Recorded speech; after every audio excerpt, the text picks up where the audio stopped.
Hey you gentle cuties, Marc Goone here. I've been making music for a long time, since way back in 2010, 2011. And after a 4-year hiatus driving school buses, I'm back on my big body boy music game in 2021. So today, from an artist perspective, I thought it'd be interesting to talk about just how much releasing and marketing music has changed over the last 10 years. In 2011, there were gatekeepers and tastemakers, and in 2021, there's gatekeepers and tastemakers. But who these people are and what platforms they use has shifted dramatically. In 2011, if you wanted to be a successful independent artist, a huge portion of your marketing pitch was geared towards getting your music on blogs. Good Music All Day, The Smoking Section, Two Dope Boys, DJ Booth, This Song Is Sick.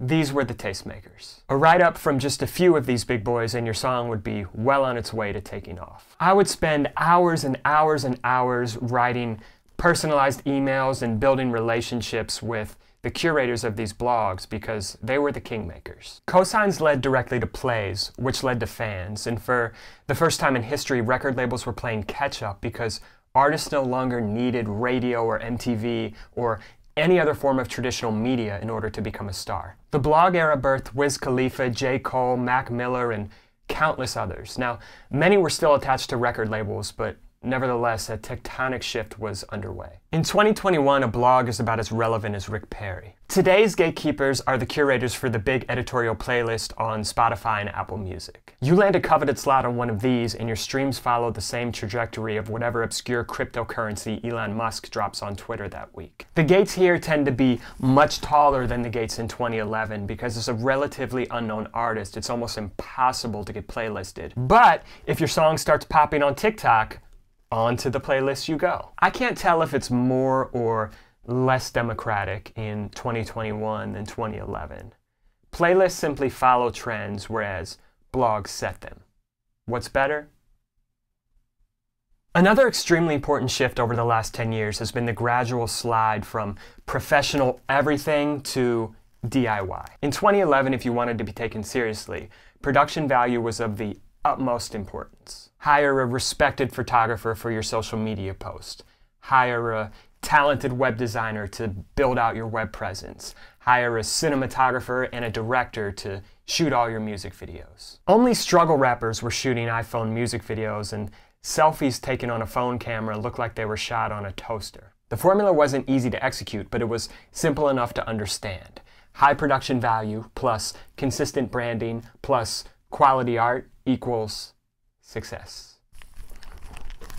In 2021, every artist has production value in the palm of their hand. You can shoot and edit a video on your iPhone that might have cost $20K to pull off 10 years ago. Selfies and videos taken by yourself, of yourself, may well generate a good deal more interaction than any big budget production. You can buy a $200 microphone in a foam bubble and rival the sound of a vintage Telefunken tube mic and a Neve console from your bedroom. Production value is no longer a difference maker because everybody has production value. In 2021, the formula is simply authenticity plus quantity equals success. Next, it'd be remiss of me to talk about how much music marketing has changed over the last 10 years without mentioning the Boban Marjanovic in the room.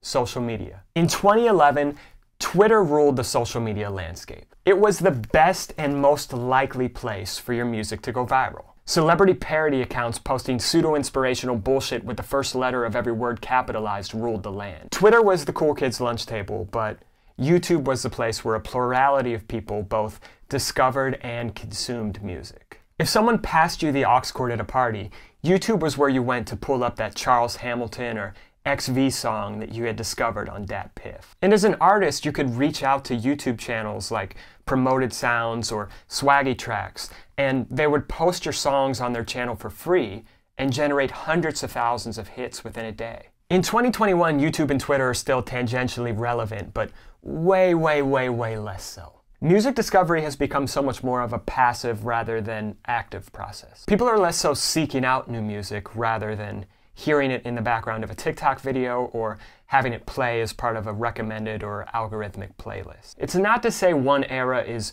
better or worse, but again, shit has changed. This one is more obvious, but yet another change in music marketing over the last 10 years has been the full-scale slide from physical to digital. In 2011, digital was already the most important aspect of an artist's marketing plan, but there was still a place for the physical element as well. Securing a slot on tour, opening for a bigger artist, was a surefire way to accelerate your path to stardom. By the end of just a couple of these runs, you may well have had enough buzz to headline your own national tour. Guerrilla marketing was also still a staple.